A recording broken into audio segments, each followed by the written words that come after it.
Hello everyone. तो आज हम बात करेंगे कि एनआईओएस में आप एडमिशन कैसे ले सकते हैं, कौन कौन बच्चे एडमिशन ले सकते हैं। और 2025 अप्रैल सेशन का एडमिशन चालू हो चुका है, जिसकी लास्ट डेट है आपकी 31 जुलाई। 31 जुलाई तक आपके एडमिशन चल रहे हैं, तो कोई भी इंटरेस्टेड हो वो एडमिशन ले सकता है। नंबर आपकी स्क्रीन पे भी दिख रहा है और ये जो पीडीएफ है उसमें भी आपको मेरा नंबर दिख रहा होगा। आप हमसे एडमिशन करवा सकते हैं। कौन कौन एडमिशन ले सकता है, क्या क्राइटेरिया चाहिए, यानी क्या डॉक्यूमेंट वगैरह लगेंगे, ये सारी चीज़ें मैंने इस वीडियो में डिस्कस की हुई है। वीडियो एंड तक देखना, एडमिशन से रिलेटेड आपके सारे डाउट क्लियर होने वाले हैं। तो सबसे पहला डाउट ये होता है कि एनआईओएस में हम एडमिशन तो ले रहे हैं, क्या इस बोर्ड की मान्यता है? तो जी बिल्कुल मान्यता है, क्योंकि इसको ministry of education government of India द्वारा ही बनाया गया हुआ था।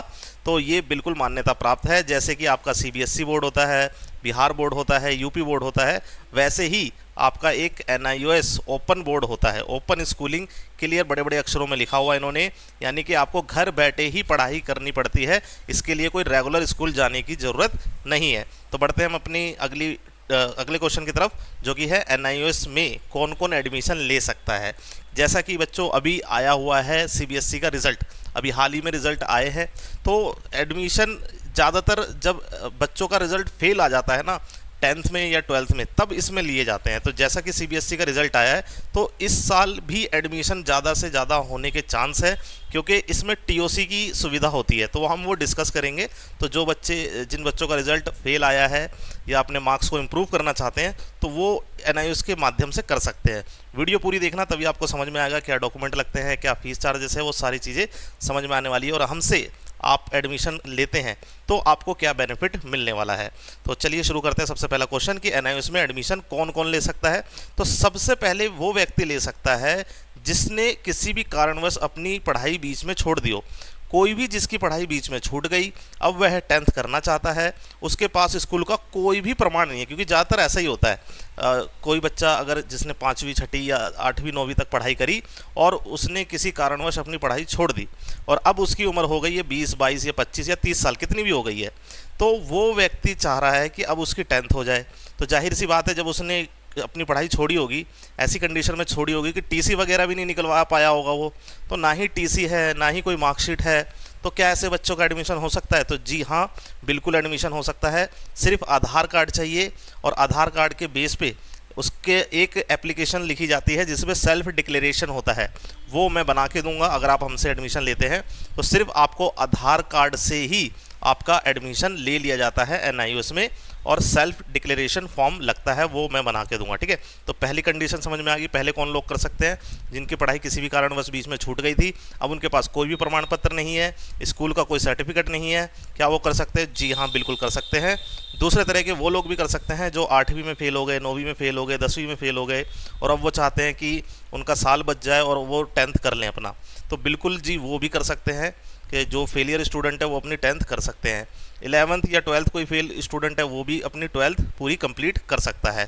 तो फेलियर स्टूडेंट भी अपनी 10th या 12th एनआईओएस से कर सकते हैं।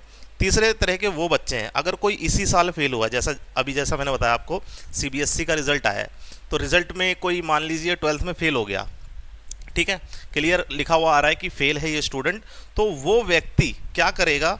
अब फेल है तो ऐसा नहीं है वो सभी सब्जेक्ट में फेल होगा, कुछ सब्जेक्ट में पास भी होगा। तो 3 सब्जेक्ट के उसको एग्ज़ाम देने होंगे, और जो 2 सब्जेक्ट होंगे उसके वो टीओसी हो जाएंगे, यानी कि टोटल 5 सब्जेक्ट में पास होना होता है एनआईओएस में। तो 2 सब्जेक्ट जो भी आपके पास वाले होंगे ना, वो 2 सब्जेक्ट आपके एज इट इज़ मार्क्स में ऐड कर दिए जाएंगे, और बस 3 सब्जेक्ट के आपको पेपर देने होंगे। तो ऐसा व्यक्ति जो इसी साल 10th में फेल हुआ है या 12th में फेल हुआ है, तो अभी 2-3 महीने में उसको चांस मिलेगा, ऑन डिमांड वो फॉर्म भर सकता है और अपनी 10th या 12th कर सकता है, जस्ट 3 सब्जेक्ट के पेपर देके, जिसे टीओसी कहा जाता है, ट्रांसफ़र ऑफ क्रेडिट्स। यानी ये जो 2 क्रेडिट में आप पास थे, इनको ट्रांसफ़र कर दिया जाएगा न्यू मार्कशीट में, और 3 सब्जेक्ट के जो पास करके आप लाओगे वो मार्क्स और ऐड करके टोटल 5 सब्जेक्ट्स हो जाएंगे आपके, और आप पास कहलाएंगे। ठीक है, तो एनआईओएस उनको भी मौका देता है जो इसी साल फेल हो गए और इसी साल अपनी 10th करना चाहते हैं या 12th करना चाहते हैं, तो उनका भी मोस्ट वेलकम है, वो भी एडमिशन ले सकते हैं। ठीक है, अगले तरह के कौन से व्यक्ति ले सकते हैं एडमिशन एनआईओएस के अंदर? तो अगर कोई 12वीं कक्षा पूरी कर चुका है, वह किसी दूसरे सब्जेक्ट से 12th करना चाहता है, यानी अपनी स्ट्रीम चेंज करना चाहता है। उसने आर्ट से कर ली, बाद में चल के उसको लग रहा है कि नहीं मेरे को कॉमर्स से करनी चाहिए थी, तो वो भी ले सकते हैं एडमिशन। या किसी को नीट की तैयारी करनी होती है तो उनके पास PCM होता है, फिजिक्स केमिस्ट्री मैथमेटिक्स, तो मैथ की जगह PCB यानी कि बायोलॉजी उनकी रिक्वायरमेंट होती है। तो बायोलॉजी से वो अपनी क्या नाम है, एक सब्जेक्ट बायोलॉजी का करके वो अपनी NIOS से मार्कशीट हासिल कर सकते हैं, यानी PCB को PCM में कन्वर्ट कर सकते हैं, PCM को PCB में कन्वर्ट कर सकते हैं, यानी एक सब्जेक्ट का भी पेपर देके वो अपने क्या कर सकते हैं, 12th पूरी वापस कर सकते हैं, यानी सब्जेक्ट भी चेंज कर सकते हैं या स्ट्रीम भी चेंज कर सकते हैं। तो आई होप आपको समझ में आया होगा कौन कौन यहाँ पे एडमिशन ले सकता है। तो इसमें एडमिशन के लिए डॉक्यूमेंट्स क्या क्या रिक्वायरमेंट होते हैं, तो सबसे पहला आपको पासपोर्ट साइज़ फ़ोटो लगती है, सिग्नेचर लगता है, आधार कार्ड लगता है, फ़ोन नंबर, ईमेल आईडी, ये 5 चीज़ तो कंपलसरी है, लगनी ही लगनी है, ठीक है। ये हर किसी के एडमिशन में लगती है। फिर वही वाला केस आ जाता है कि अगर किसी के पास मार्कशीट नहीं है तो अगर है तो लगेगी, 12th में एडमिशन चाहिए तो बिल्कुल लगेगी, लेकिन 10th में चाहिए और उसके पास कोई नहीं है, सेल्फ डिक्लेरेशन देना चाहता है तो वहाँ पे नहीं लगेगी। TOC भी अगर नहीं है तो कोई बात नहीं, 10th के लिए है ये, लेकिन 12th के लिए नहीं है। कास्ट सर्टिफिकेट है तो दे दीजिए, नहीं है तो कोई दिक्कत नहीं है, तो उससे भी हो जाता है। तो ये 5 डॉक्यूमेंट तो आपके कंपलसरी हैं, और ये लास्ट के जो 3 हैं अगर है तो आप दे दीजिए, नहीं है तो कोई दिक्कत नहीं है। लेकिन 12th के लिए नहीं है ये, 12th में आपको 10th की मार्कशीट देनी ही पड़ेगी, तो वहाँ पे कंपलसरी है 12th में एडमिशन लेने के लिए 10th की आपकी मार्कशीट। कास्ट सर्टिफिकेट किसी भी केस में कंपलसरी नहीं है तो अच्छी बात है, दे दीजिएगा, नहीं तो कोई दिक्कत नहीं है। आगे बढ़ते हैं हम कि एडमिशन लेने के बाद किन किन बातों का ध्यान रखना। अब यहाँ से हमारी सर्विसेज शुरू हो जाती है। हम जब किसी का एडमिशन करते हैं तो हम क्या क्या चीज़ें सामने वाले को कह के चलते हैं, क्योंकि देखिए किसी भी तरीके का फ्रॉड हमारे द्वारा नहीं किया जाता है, तो हम यहाँ पे कोशिश ये करते हैं कि सारी चीज़ें बता के रखें। तो उन सारी चीज़ों में क्या है देखिए, तो सबसे पहले आपका एडमिशन कंफर्म होता है। जैसे ही आप एडमिशन ले लेते हैं ना, तो एडमिशन का ये मतलब नहीं है कि आज आपने पेमेंट कर दी है तो आपका एडमिशन हो गया, जी नहीं। NIOS आपके डॉक्यूमेंट को वेरीफाई करता है, चेक करता है कि बच्चे द्वारा जो भी डॉक्यूमेंट प्रेजेंट किए गए हैं वो सारे सही हैं कि नहीं है। तो इन डॉक्यूमेंट को चेक करने के बाद एडमिशन कंफर्म होता है। तो एडमिशन कंफर्म में समय लग सकता है, टाइम लग जाता है, कभी कभी महीना, 1.5 महीना, 2 महीना, लेकिन अगर आप सही से फॉर्म भरते हैं, एक एक्सपर्ट से भरवाते हैं या हमसे भरवाते हैं, तो आपका जो एडमिशन है वो 1.5 से 2 महीने, मैक्सिमम मैं कह रहा हूँ 2 महीने, लेकिन 1 महीने के अंदर अंदर भी एडमिशन कंफर्म हो जाता है, तभी आई कार्ड आता है आपका। तो हमसे अगर आप एडमिशन करवाते हैं तो ये बात आपको ध्यान रखनी पड़ेगी। दूसरी बात कि बुक्स आपके घर पर आती है, पोस्ट ऑफिस के द्वारा आती है, जिसमें समय लग सकता है, 2 से 4 महीने लग जाते हैं, क्योंकि बुक्स का NIOS का बहुत बड़ा बेकार मैं कहूँ सिस्टम है, बेकार व्यवस्था है इनकी, कि बुक्स पूरे साल तक नहीं आती कई बार, तो बुक्स का इंतज़ार करना बेकार है। इससे बढ़िया आप PDF में पढ़ लीजिएगा। PDF ऑनलाइन डाउनलोड हो जाती है, मेरे चैनल पे मैंने वीडियो बना रखी है कैसे डाउनलोड करना है, और जब आप हमसे जुड़ते हैं तो हम क्या सलूशन देते हैं आपको, वो सारी चीज़ें मैं बताऊंगा कि बुक्स नहीं आएंगी तो क्या क्या चीज़ें होती हैं। और तीसरी बात आपको ध्यान रखनी है, हम किसी भी प्रकार का झूठा दावा नहीं करते कि आपको गारंटी से पास कराएंगे, गारंटी है पास, जी नहीं, गारंटी बिल्कुल नहीं है। गारंटी किस चीज़ की है? गारंटी इस चीज़ की है कि आपके सब्जेक्ट ऐसे मैं दूंगा कि आपको आपकी 12th या 10th करने में बहुत ईजी होगा। यानी कि आपको जैसे मैथ या साइंस में प्रॉब्लम है तो 10th में ऐसे सब्जेक्ट मत लीजिए जिसमें मैथ और साइंस हो। सब्जेक्ट चूज़ करने की आपकी पूरी आज़ादी है NIOS में। तो मैं पूरा गाइड करते हुए चलूँगा आप कैसे इसमें पास हो सकते हैं, कौन सा सब्जेक्ट आसान होते हैं, TMA और प्रैक्टिकल, सारी चीज़ों में गाइडेंस हमारी होगी। तो इसीलिए आपके चांस 95% बढ़ जाते हैं पास होने के, ठीक है। ये नहीं कहता मैं गारंटी है आपने हमसे एडमिशन करा लिया, जैसे कि आपने पर्चे देखे होंगे, गारंटी से 10वीं करे, गारंटी से 12वीं करे, तो वो उसमें क्या करते हैं, डॉक्यूमेंट में चेंजेस कर देते हैं, दूसरे के डॉक्यूमेंट में नाम वगैरह फोटो वगैरह लगा के फेक डॉक्यूमेंट बना के दे देते हैं। तो वो सब काम नहीं है, लीगली काम करते हैं हम सारा, और A to Z आपको जितनी भी चीज़ें हम कराते हैं वो सब कुछ आपको NIOS के पोर्टल पे दिखेगी। सारी चीज़ें आप खुद भी चेक कर सकते हो, पूरी ट्रेनिंग देता हूँ मैं, वीडियोज़ बना रखी है, तो काफ़ी चीज़ें हैं, ठीक है। तो आप हमसे जुड़ेंगे तो आपको पता लग जाएगा। अगली चौथी चीज़ ये ध्यान में रखनी है आपको, NIOS द्वारा किसी भी प्रकार की देरी होती है। कई बार क्या होता है, एडमिशन लेट हो जाता है, बुक लेट हो जाती है, या असाइनमेंट लेट आ रहे हैं, रिजल्ट लेट आ रहा है, तो इसके लिए जहाँ से एडमिशन कराया होता है ना, तो बच्चे ज़्यादातर उनको पकड़ते हैं। तो हमारे पास भी ऐसे कई केस आते हैं कि हमने तो आपसे करवाया एडमिशन, आप बताओ ये लेट आ रहा है। तो लेट हम नहीं कर रहे हैं, एनआईओएस यानी जो आपको सर्टिफिकेट देगा वो लेट कर रहा है, तो उसमें हम क्या कर सकते हैं। अगर हमारे हाथ में सर्टिफिकेट इशू भी करना होता तो हम तो करके दे देते सर्टिफिकेट इशू, लेकिन वो सर्टिफिकेट भी एनआईओएस देता है, एनआईओएस की संस्था देती है, तो वो लेट कर रही है आपका रिजल्ट डिक्लेयर करने में, तो इसमें हमारी क्या गलती। ठीक है, तो किसी भी प्रकार की देरी होती है तो उसकी जिम्मेदारी हमारी नहीं है, एनआईओएस की तरफ से कभी कभार चीज़ों में लेट या देरी हो जाती है। अब अगर आप हमसे एडमिशन लेते हैं तो क्या फ़ायदा है उसका और क्या क्या बेनिफिट है हमसे एडमिशन लेने के लिए। तो सबसे पहले देखो, आपको एक व्हाट्सएप ग्रुप में ऐड कर दिया जाता है जिसमें सभी तरह की अपडेट मिलती है। तो व्हाट्सएप ग्रुप का ये फ़ायदा है, आपको अपडेट मिलती रहेगी। दूसरा, अगर आप किसी भी इंपॉर्टेंट चीज़ को भूल जाते हैं, इन्फॉर्मेशन को भूल जाते हैं, तो आपको स्पेशली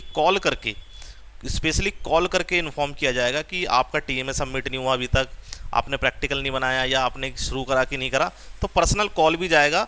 तो सिर्फ व्हाट्सएप स्टेटस या व्हाट्सएप ग्रुप के भरोसे नहीं रहना, हमारी कॉल भी आपको जाएगी। ये सुविधा आपको मिलेगी बिल्कुल फ्री ऑफ कॉस्ट। आपके टीएमए यानी जिसे असाइनमेंट कहते हैं या प्रैक्टिकल, दो चीज़ें होती हैं, वो मैं समझाऊंगा आपको नेक्स्ट वीडियो में, प्रैक्टिकल टीएमए क्या होता है। इनके सोल्यूशन बिल्कुल फ्री ऑफ कॉस्ट मिलेंगे आपको, जिसके ऑनलाइन बहुत पैसे लिए जाते हैं, हज़ार रुपये, तो वो सारी चीज़ें आपको हमसे अगर आप एडमिशन लेते हैं तो फ्री मिलेंगी। सब्जेक्ट्स के नोट्स की पीडीएफ की फॉर्म बिल्कुल फ्री दी जाएगी। अब ये देखिए, नोट्स जिन जिन सब्जेक्ट के हमसे बनते जाएंगे, हम बनाते जाएंगे, वो देते जाएंगे। ऐसा नहीं है कि जैसे फिजिक्स के आपको नोट्स मिल जाएंगे, केमिस्ट्री के मिल जाएंगे, बायोलॉजी के मिल जाएंगे, इन सब्जेक्ट्स के हम नहीं बनाते, क्योंकि अभी हम बना रहे हैं 10th के। तो आने वाले साल 2 साल, मैं ये कह रहा हूँ कि आने वाले नेक्स्ट ईयर तक 12th के जो साइंस के होंगे वो मिलेंगे। बाकी हिस्ट्री, पॉलिटिकल, जियोग्राफी, ये सब जो है वो बहुत जल्दी मिल जाएंगे। तो अगर कोई बच्चा साइंस वाला हमसे एडमिशन कराता है तो ये फैसिलिटीज़ उसको नहीं मिलने वाली। बाकी सभी हिस्ट्री, पॉलिटिकल, जियोग्राफी, सोशोलॉजी और भी तरह के जितने भी सब्जेक्ट हैं, उन सभी के नोट्स जैसे जैसे हम बनाते जाएंगे आपको देते जाएंगे। और एक, अगर कोई हमारे क्षेत्र के आसपास रहता है, देखिए हमारा एड्रेस है अमन विहार, किराड़ी, सुलेमान नगर, ये रोहिणी सेक्टर 22 से जस्ट अटैच में है, जस्ट बगल में है। तो आप अगर यहाँ आसपास रहते हैं, ठीक है, सुल्तानपुरी, अमन विहार या मंगोलपुरी, नागलोई या सेक्टर 20 रोहिणी, इसके आसपास रहते हैं, तो आप इस सेंटर पे जहाँ पे मैं बैठता हूँ यहाँ पे आ सकते हैं। आप मेरे को कॉल या मैसेज करेंगे, मैं आपको लोकेशन सेंड कर दूँगा। तो हर शनिवार को एक मैं फ्री क्लास देता हूँ, जो आप यहाँ आके अपने जितने भी डाउट है ना इसको लेके कि सिलेबस कैसे पढ़ना है, या सारी वीडियो दोस्तों मैंने बना रखी है, लेकिन फिर भी अगर किसी को समझ में नहीं आता है तो वो हमसे आके अपने डाउट यहाँ पे क्लियर कर सकता है, पूछ सकता है, कुछ पढ़ना हो पढ़ सकता है। सैटरडे को 1-2 घंटे आपको फ्री क्लास दी जाती है और सारे आपके डाउट, चाहे आपको कोई चैप्टर समझना हो चैप्टर समझ सकते हो, या आपको किसी भी इन्फॉर्मेशन की ज़रूरत हो एनआईओएस से रिलेटेड तो वो ले सकते हो। सारे डाउट आपके क्लियर किए जाते हैं, यानी इंटरेक्शन वो मिलने का समय होता है। हर सैटरडे को आपको ये क्लास दी जाएगी, जो कि आपके व्हाट्सएप ग्रुप पे अपडेट कर दिया जाएगा कितने बजे ये क्लास होने वाली है। ठीक है, अब last but not the least, ये चीज़ आपको ध्यान रखनी है कि जब आप एडमिशन लेते हैं तो क्या क्या प्रोसीजर होता है, क्या क्या आपके साथ घटित होने वाला है, क्या क्या होने वाला है। ठीक है, तो सबसे पहली चीज़ आपके साथ ये होने वाली है कि आपका रजिस्ट्रेशन होगा, यानी एडमिशन होगा। एडमिशन होने के बाद फीस सबमिट करने के बाद आपका एडमिशन कंफर्म होगा, यानी डॉक्यूमेंट आपके सही होंगे, एडमिशन कंफर्म हो जाएगा, आपका आई कार्ड आ जाएगा फिर। ठीक है, आई कार्ड आने का मतलब है आपका एडमिशन एनआईओएस में हो चुका है, आप एनआईओएस के छात्र बन चुके हैं। फिर आपको बुक सेंड की जाती है, जो कि कभी लेट भी हो जाती है। फिर आपका एग्ज़ाम फीस भरने का टाइम आता है, तो सबसे पहले रजिस्ट्रेशन चार्ज वो देना है आपको, फिर दूसरा आपको एग्ज़ाम फीस देनी है। ठीक है, और इस वीडियो में मैं बताने वाला हूँ कि कितना चार्ज लगता है, हम कितना चार्ज करते हैं, वो सारी चीज़ें। ठीक है, अगला टीएमए फिर सबमिट करना है आपको। टीएमए के बाद पीसीबी क्लासेस होती है। पीसीबी क्लासेस कुछ नहीं, जो एनआईओएस की तरफ से 10-12 क्लास फ्री दी जाती है, वो क्लासेस होती हैं। उसके बाद प्रैक्टिकल होता है। ठीक है, प्रैक्टिकल के बाद फिर आपका एग्ज़ाम होता है। तो ये प्रोसेस आपका पूरा साल होगा। अभी जुलाई, जून, मई में आप एडमिशन लेंगे, एडमिशन कन्फर्म हो जाएगा, अगस्त, सितंबर, ऐसे ऐसे करते करते बुक्स वगैरह आते आते आपका टीएमए बनाने का टाइम जो आएगा, अभी जो एडमिशन लेता है उसका टाइम आएगा करीब अक्टूबर नवंबर के करीब। ठीक है, पीसीबी क्लासेस दिसंबर में होंगी, ठीक है। प्रैक्टिकल वगैरह इस तरीके से मार्च फरवरी में होगा, फिर एग्ज़ाम वापस आपका अप्रैल में हो जाएगा। तो थोड़ा बहुत आगे पीछे होता रहता है, एक बेसिक मैंने आपको नॉलेज दे दी है। अब आ जाते हैं फीस पे कि कितनी फ़ीस लगेगी। देखिए फ़ीस आप NIOS की वेबसाइट पे चेक कर सकते हैं कितनी फ़ीस है। हम जो आपसे चार्ज करेंगे टोटल पूरे साल का आपको मैं बता दूं, अगर आप हमसे एडमिशन कराते हैं तो अगर आप 10th में कराते हैं विद ऑल दीज बेनिफिट्स, ये सारे बेनिफिटों के साथ चार्ज बता रहा हूँ, ऐसा नहीं है कि ये NIOS की फ़ीस है। NIOS की फ़ीस इससे कम है। अगर आप खुद एडमिशन करते हैं या साइबर कैफ़े से कराते हैं तो जो ये मैं फ़ीस बताने वाला हूँ इससे कम लगेगी, लेकिन ये जो फीस है वो सबसे कम है ऑलरेडी। कितनी है? 10th अगर आप हमसे करवाते हैं 5 सब्जेक्ट के तो उसके आपको पड़ेंगे 6,000 रुपये टोटल, जिसमें आपका रजिस्ट्रेशन और एग्ज़ाम फीस दोनों होगा।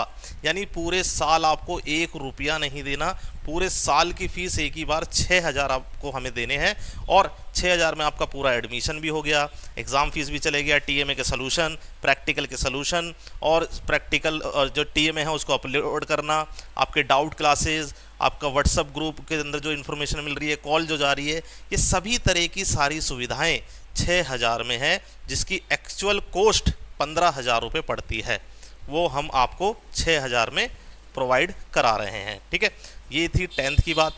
अगर कोई 12th में बच्चा एडमिशन लेता है तो 12th के बच्चे के लिए हमने रखे हैं जो प्राइस, वो है टोटल 8,000 रुपीज़। ठीक है, कितना रखा हुआ है? 8। तो 12th में अगर कोई एडमिशन कराता है तो उसके लिए 8,000 रुपये चार्ज है हमारी तरफ से, जिसमें ये सारे बेनिफिट मिलेंगे। 5 सब्जेक्ट के पैसे हैं। अगर आप सब्जेक्ट ऐड कराना चाहते हैं, छठा सब्जेक्ट या 7वां सब्जेक्ट लेते हैं तो 1,000 रुपीज़ एक्स्ट्रा आपको पे करने पड़ेंगे। ठीक है, तो ये हमारे चार्जेस है with all these benefits, in benefits के साथ। और वैसे इनकी फ़ीस वगैरह थोड़ी कम है, आप चेक करेंगे तो आपको मिल जाएगा। लेकिन ये जो मैं सर्विसेज के साथ बता रहा हूँ, ये सर्विस के साथ भी बहुत ही कम फीस है। आप एक बार ट्राई कर लेना, हर जगह दिखा लेना, ये सुविधाएं सारी दे रहा हो, 8,000 से कम में दे रहा हो तो आप बिल्कुल वहाँ से करवाइएगा। तो ये थी एडमिशन लेने की सारी इन्फॉर्मेशन, और हमारे कितने चार्जेस हैं वो भी मैंने आपको बता दिया है। और एडमिशन से रिलेटेड कोई भी डाउट हो आप कमेंट बॉक्स में आप पूछ सकते हैं मुझे, मैं वहाँ पे रिप्लाई करता हूँ, या व्हाट्सएप पे आप पूछ सकते हैं। कॉल मत करिएगा, व्हाट्सएप पे आप डिटेल पूछ लीजिएगा, मैं घंटे 2 घंटे बाद रिप्लाई ज़रूर करता हूँ। लेकिन मैं हर व्हाट्सएप के अपने स्टूडेंटों का रिप्लाई ज़रूर करता हूँ। व्हाट्सएप पे जो भी चीज़ें आती है मैं रिप्लाई ज़रूर करता हूँ। तो आई होप आपको समझ में आया है। जो भी चीज़ डाउट लगे आप क्लियर पूछ लेना मुझसे, वेलकम है आपका। मैं मिलूँगा नेक्स्ट वीडियो में इसी तरीके की इन्फॉर्मेशन वीडियो के साथ। Till then bye bye, take care.